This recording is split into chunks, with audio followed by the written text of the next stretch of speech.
signs have been talked about, they've been given. Jesus did these things and many others so that we may believe that Jesus is the way, that Jesus is the means of eternal life. And so these miracles that John describes as signs, there's 7 of them. We looked at the first one a couple of weeks ago where Jesus was in Cana and he turned the water into wine at that wedding feast, and then he began a little bit of a journey. He journeyed to Capernaum, then to Jerusalem, tossed some money changers out of the temple. He talked to Nicodemus about being born again. Then he traveled northward, stopping at the well in Samaria, and talked to the woman about living water there, that Samaritan woman, before he made his way back up into Galilee. Last week, we found him back in Cana performing the second sign where there was an official for Capernaum who traveled up to Cana begging Jesus to come back and to heal his son. And Jesus spoke healing 19 miles away into this child's life, and he was made well. Well, today we come to the third sign, and the third sign takes place back in Jerusalem. Jesus is traveling around quite a bit, and we see, transitioning from chapter 4 to chapter 5, there in verse 1, after this there was a feast of the Jews, and Jesus went up to Jerusalem to celebrate it. So Jesus is heading back to Jerusalem for a feast. We don't know which one. The Bible doesn't dictate which feast. There are a number of feasts that the Israelites would celebrate, the Jewish people would celebrate. They had several throughout the year, but apparently which one this is, it really doesn't matter to the story. And it's while Jesus is in Jerusalem that he's walking around and he passes by what is known as the Pool of Bethesda. You read about it there in verse 2. Look at it again. He says, "Now there is in Jerusalem by the sheep gate a pool in Aramaic, it's called Bethesda, which has 5 roofed colonnades, and in these lay a multitude of invalids, blind, lame, and paralyzed." What you're seeing here is Jesus is stumbling upon a legendary site. It's a place that's become quite known, quite popular in Jesus' day. People believe that the Pool of Bethesda had some kind of miraculous powers associated with it. Have you ever been to a magical place before? I'm not talking about where Mickey and Minnie live. We're not talking about the Magic Kingdom, okay? If you've ever been to one of these places that people believe has something unusual, something miraculous attached to it. There are a number around the world that people claim to have some special power as opposed to other places. I remember traveling around Poland. I didn't get to actually go to see this, but in Poland, one of the most famous tourist sites is a place to go see what is known as the Black Madonna. And the image of this picture of Mary, the mother of Jesus, can be found throughout Poland. And the story behind this, and people believe that there's this place, this photo or this painting is powerful, has the power to heal, the power to perform miracles. And it's associated to a historic event that dated back to the 1400s, where Hussite invaders came into this church house, to this monastery, and one of the robbers took a sword when the painting of this Black Madonna fell to the ground, pierced it a couple of times, and before he was able to pierce it another time, the legend says that the painting started to bleed, and it scared the Hussite invaders so much that they rushed out in fear. And that's the legend of something that has happened there. I don't know what happened there. I seriously doubt that the thing started to bleed. But a legend built up around this. And to this day, people will stream to Poland and will go to the site of the Black Madonna to gaze upon it. Many of them coming with burdens, physical issues, praying as they are in the presence of this photo, this painting, that healing would come miraculously. And that's really what's going on back in the scriptures at the Pool of Bethesda. The legend was that occasionally an angel would disturb the water, and if you believe that this happened, when this angel disturbed the water, you would have to be the very first person into the water. If you had some kind of ailment, some kind of infirmity, if you were the first person into the water after the angel stirred the water, then you would be healed.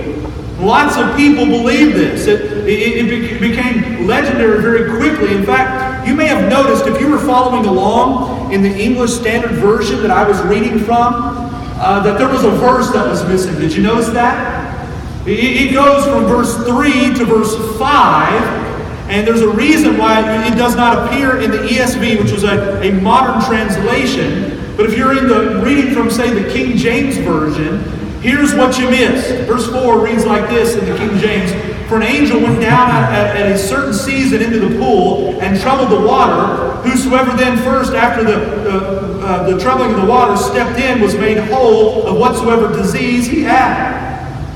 Now, the reason why this verse does not appear in the English Standard Version, the ESV version, is that that verse is actually not in the oldest Greek manuscripts that we have from this passage of Scripture. And so the decision was made to not include it. But it really speaks to the fact that there was a legend that was floating around, and people wanted to believe it, that there was an angel that came along and stirred it up. That's how it appeared in the King James. Here's what likely happened in starting the legend.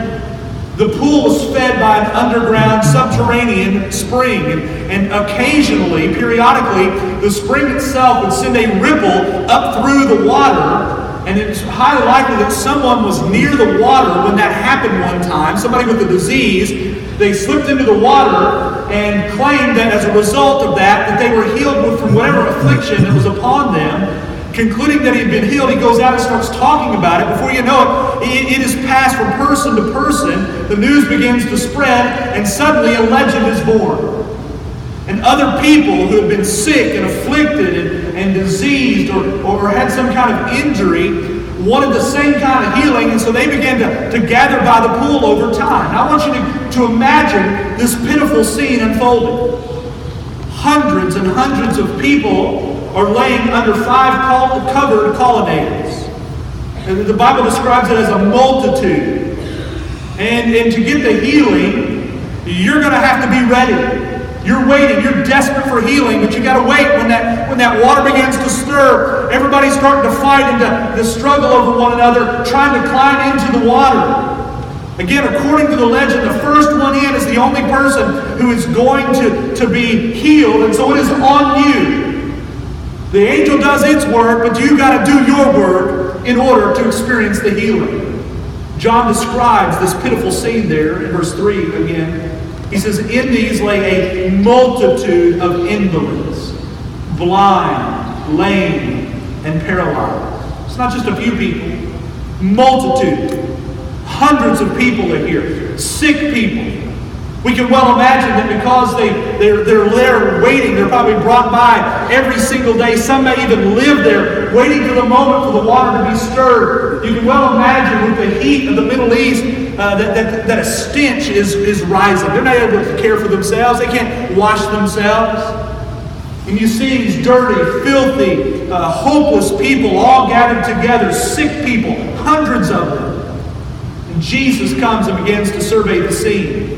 We're told about the blind. Some were born blind, congenital blindness, but probably some became blind after that. You have the lame. These are people that are crippled. They're unable to walk. Closely related to that are the paralyzed, people who have limbs that have begun to wither away. The blind certainly couldn't find the pool. It is to be close enough, but they don't know when the water is stirring. The lame and the paralyzed, they would have trouble getting to the pool, even if they could see. Their only hope was that there were others that are in worse shape than themselves, and that they could beat out the other people to get to the water. I mean, this whole scene is just a desperate, pitiful, sad scene. John is speaking about them when he talks about them being blind and lame and paralyzed. He's talking about their physical deformities or disabilities. But you know, I think it really reminds us, it ought to remind us, that this is a physical representation of what all of humanity is like spiritually. Our problems go far beyond the physical realm and go into the spiritual realm. And without Jesus, without salvation, without the grace of the Lord, without the work of the cross being applied to us, we are spiritually blind, we are spiritually lame, we are spiritually paralyzed. We're unable to help ourselves. Paul would make this statement in Romans chapter 5, verse 6. "For while we were still weak, at the right time, Christ died for the ungodly." We're weak. It means we're feeble. We're unable to help ourselves. He's speaking about not the physical, but the spiritual. So this whole scene that we see described back in John chapter 5 really represents all of us. It's such a sad, sad scene, except for one thing. Jesus is there. Jesus walks in, begins to survey the scene, and begins to lay eyes on one person after one person after the next, and finally lays eyes on the worst of them all. And can I just pause here for just a second and say something that sort of troubled me, or at least it used to trouble me? There are hundreds of people in need of healing. Jesus is going to walk in and He's going to single out just one of them to be healed.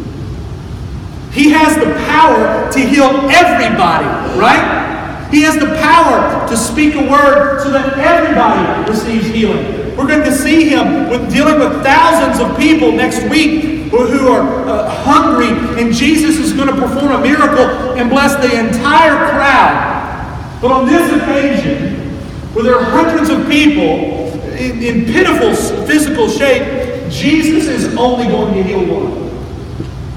I will always remember this the next time that somebody of the healing tribe, you know what I'm talking about? People that believe that if you have enough faith and that you can be healed physically. The kind of people where you go to some of these gatherings and you'll have a famous televangelist healing just about anybody that comes up on the platform. And I always think, man, if you have the power to heal, why are you gathering in this church house or under this tent? Why don't you walk yourself down to the hospital and start walking through the hallways and healing people, right? They never do that. And I'm going to tell you why. Because Jesus here, I believe, is demonstrating for us that the most important thing in life is not our physical well-being, it's our spiritual well-being.